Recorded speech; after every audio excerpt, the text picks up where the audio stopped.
আসসালামু আলাইকুম। Welcome house wife cooking recipe and blog চ্যানেলে। কেমন আছেন সবাই? আলহামদুলিল্লাহ, আমরা সকলে ভালো আছি। আজ আমি আপনাদের সাথে শেয়ার করব এগ চাউমিন।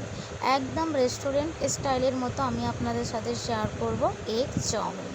এগ চাউমিন বানানোর জন্য এখানে আমি একটি চাউমিনের প্যাকেট নিয়ে নিয়েছি, 3 রকমের সস নিয়েছি, কিছু ভেজিটেবল নিয়েছি আর 3টে এগ নিয়েছি। ফার্স্ট আমি চাউমিনটি বয়েল করার জন্য একটু পানি বসিয়ে দিলাম। ফার্স্ট আমি ইন্ডেক্সে বয়েল করার জন্য বসিয়েছিলাম, পরে মনে হলো না, ঠিক আছে, আমি গ্যাস ওভেনেই করে নিই। তো এখানে চাউমিনটি বয়েল করার জন্য বসিয়ে দিয়েছিলাম, সামান্য লবণ ও সাদা তেল দিয়েছিলাম যাতে চাউমিনটি একদম খিলাখিলাভাবে হয়। তো 2-4 বার উবাল আসার পরই আমি এটি ভালো করে ঝারিয়ে নিয়ে ঠান্ডা পানিতে ওয়াশ করে নেব যাতে চাউমিনটি একদম খিলাখিলাভাবে রেডি হয়। তো এখানে দেখে নিন, চাউমিনটি কোনোভাবে জড়ায়নি, একদম খিলাখিলাভাবে হয়ে আছে। এখানে আমি ঠান্ডা পানি কিছুটা ব্যবহার করেছি। তারপর এগ চাউমিন বানানোর জন্য এখানে আমি সাদা তেল দিয়ে দিলাম। তেলের মধ্যে 3টে এগ দিয়েছি, ব্ল্যাক পেপার ও সামান্য লবণ দিয়ে ভালো করে একটি ফ্রাই করে ফার্স্ট আমি তুলে নেব। এখানে আমি একটি ভালো করে ফ্রাই করে নিচ্ছি, নেড়ে চেড়ে একটু লাল লাল করে ফ্রাই করে নিলাম। তারপরে রসুন কুচি দিলাম আর কাঁচা লঙ্কা কুচি তেলের মধ্যে দিয়ে ভেজিটেবলগুলো দিয়ে দিলাম, মানে গাজর কুচি আর ক্যাপসিকাম কুচি দিয়ে ভালো করে নেড়ে চেড়ে সফট করে নেব। নেওয়ার পর এখানে পেঁয়াজ কুচি দিয়ে দিলাম, সেটা আপনাদের কোয়ান্টিটি অনুযায়ী ব্যবহার করবেন। দিয়ে ভালো করে ভেজিটেবলগুলো আমি খুব সুন্দর করে মিক্সড করে নিয়েছি। তারপরে এখানে দিয়ে দিলাম অরিগ্যানো, কারণ ভেজিটেবলের সাথে আমি কোনো রকম কিছু ব্যবহার করিনি। দিলাম অরিগ্যানো আর সামান্য স্বাদ মতো লবণ। তার উপরে দিয়ে দিলাম আমি এখানে চাউমিন, যেটি ভালো করে সিদ্ধ করে রেখেছিলাম সেই চাউমিনটি দিয়ে দিলাম।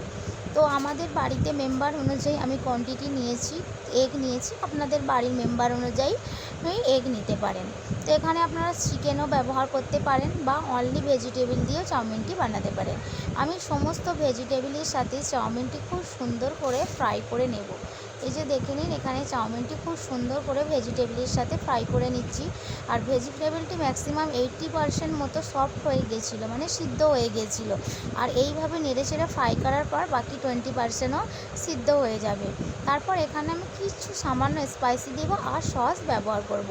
এখানে আমি কোনো রকম ভালো কিছু মশলা ব্যবহার করব না, যেহেতু আমরা একদম রেস্টুরেন্ট স্টাইলের মতো স্পাইসি চাউমিন বানাবো। তো এখানে জাস্ট আমি দিয়ে দিলাম ব্ল্যাক পেপার আর দেব এখানে আমি অরিগ্যানো। অরিগ্যানোটা অপশনাল, দিতেও পারেন বা নাও দিতে পারেন। যদি বাড়িতে আজিনামটর থাকে সেটিও দিতে পারেন, কিন্তু আমার কাছে ছিল না, আমি স্কিপ করলাম। আর যদি ম্যাগি মশলা খেতে কেউ পছন্দ করেন তাহলে অবশ্যই ম্যাগি মশলাটা দেবেন, স্কিপ করবেন না। তো এইভাবে আমি 2টো মাত্র দিয়েছি, অরিগ্যানো দিলাম আর দিয়ে দিলাম এখানে ব্ল্যাক পেপার, দিয়ে ভালো করে মিক্সড করে নিলাম। আপনারা দেখে নেবেন যে লবণ ঠিকঠাক আছে কিনা, সেই অনুযায়ী লবণ একটু স্বাদ মতো দিয়ে দিতে পারেন। ভালো করে মিক্সড করার পর এখানে আমি সস ব্যবহার করেছিলাম, যেটি ভিডিওতে ওঠেনি। এখানে আমি সয়া সস দিয়েছি, চিলি সস দিয়েছি আর টমেটো কেচাপ দিয়েছি। ব্যাস, তারপরে এখানে আমার রেডি হয়ে গেল একদম রেস্টুরেন্ট স্টাইলের মতো এগ চাউমিন। তো বেকার মার্কেট থেকে না কিনে বাড়িতে এইভাবে টাটকা টাটকা যদি বানিয়ে খেতে পারেন এই বৃষ্টির মরশুমে, তাহলে খুবই ভালো খেতে লাগবে। আর দেখে তো বুঝতেই পারছেন কতটা লোভনীয় হয়েছে, মাশাআল্লাহ। যতটা দেখতে সুন্দর, খেতে তার থেকেও দুর্দান্ত, ডবল সুন্দর হয়েছে। তারপর জাস্ট ডেকোরেশনের জন্য আমি এখানে শসা আর পেঁয়াজ কুচি দিলাম। এখানেই তাহলে আমার রেডি হয়ে গেল একদম রেস্টুরেন্ট স্টাইলের মতো ফাস্ট ফুড বা বলতে পারেন এগ চাউমিন। তো কিভাবে বানালাম দেখে নিলেন। ভিডিও যদি আপনাদের ভালো লেগে থাকে প্লিজ একটা লাইক করবেন, কমেন্ট করবেন, শেয়ার করবেন। আর নতুন ফ্রেন্ড যারা, তারা চ্যানেলটি অবশ্যই সাবস্ক্রাইব করতে ভুলবেন না। আল্লাহ হাফেজ সবাইকে।